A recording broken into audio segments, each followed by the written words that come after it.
Здравейте, казвам се Петър Николаев и отговарям за техническата подкрепа на Висман България. Здравейте от мен, името ми е Людмил Цветков, а аз отговарям за търговската част на Висман България. В днешното видео ще ви покажем често задавани въпроси от крайни ползватели при избор на термопомпено съоръжение. Един от най-често срещаните въпроси е кои са основните компоненти на една термопомпена инсталация и защо има нужда от тях.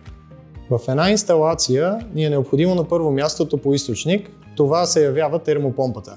Тя може да работи както в режим на охлаждане, така и в режим на отопление. За да можем да използваме тази енергия, ни е необходим буферен съд, в който да може да я съхраняваме. На следващото място термопомпата може да произвежда топла вода за битови нужди, за което ще ни е необходим и бойлер. За да можем да използваме енергията от термопомпата, трябва да имаме отоплителни и охладителни уреди във всяко едно помещение на дома. Това са конвектори, радиатори или подово отопление. Всеки един от тези компоненти се избира индивидуално на база на предварително направен проект, което ще доведе до оптимален комфорт в жилището и ниски експлоатационни разходи. Друг често срещан въпрос е в какъв температурен режим могат да работят термопомпите и какво се случва, когато навън стане много студено. В различните режими на работа термопомпата има различен температурен диапазон, в който може да работи. В зависимост от това дали работи за отопление, температурата варира между минус 20 до плюс 35 градуса, в режим на охлаждане варира от плюс 20 до 45 градуса. Тук е много важно да споменем, че колкото по-ниска е температурата навън, толкова повече намалява ефективността на термопомпата. Но термопомпите на Висман гарантират, че дори при минус 15 градуса външна температура ще има достатъчно висока ефективност. А какъв е живота на една такава термопомпа? Каква експлоатация се очаква? Експлоатационният живот на една термопомпа до голяма степен зависи от предварително избраните компоненти в една система. Колкото по-правилен е избора на компонентите и оразмеряването на системата, толкова по-дълъг ще бъде експлоатационният живот на термопомпата. Тъй като има много съществуващи инсталации, може ли термопомпата да бъде комбинирана с вече съществуващ уред, пиков уред, който да се погрижи за работата на инсталацията при много ниски температури? Да, това е често срещано техническо решение. Допълнителният отоплителен уред може да бъде газов котел, нафтов котел или устройство, което може да се управлява посредством сух контакт. В този случай термопомпата поема контрол над помощния уред и тя подава сигнал в зависимост от необходимостта от топлинна мощност. Може би най-важният въпрос в тази част на разговора е колко ще струва една инсталация. Колегата Людмил може да отговори по-най-точно.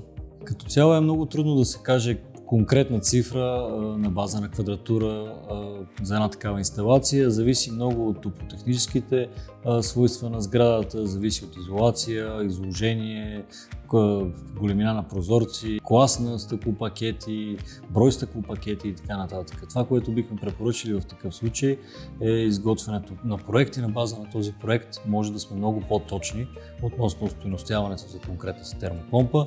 От опита, който имам, обикновено една инсталация с термопомпата е по-малката част от инвестицията, а инсталацията, отоплителни уреди, главни щрангове, буфери, бойлери и така нататък е по-голямата част от инвестицията. Ако трябва да го сложим като съотношение, термопомпата обикновено е 35-40% срещу 60% инсталация. След като изградена една инсталация, обикновено въпросът е каква е поддръжката и трябва ли някаква специална поддръжка на въпросната термопомпена инсталация. Обслужва ли се редовно, на какви часове или на какви месеци се обслужва? Това, което препоръчваме е да се прави ежегодна профилактика на съоръжението. Това включва проверка на хладилния кръг и параметрите, които участват в него, изправността на елементите и съответно цялостен преглед на инсталацията. Също така, в някои случаи при силно замърсени райони, в които е монтирана машината, външното тяло може да има нужда от почистване на топлообменната повърхност.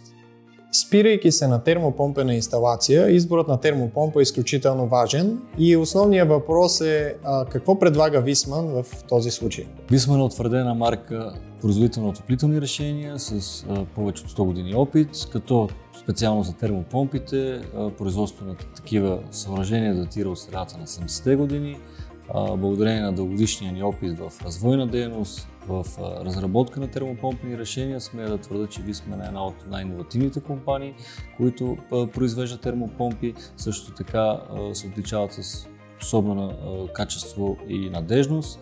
В същото време от дългите години, които сме представени в България, имаме много партньори, сервизни, както и монтажни фирми, които могат да извършат изпълнение и монтаж на така инсталация, да я поддържат в времето на нейната експлоатация.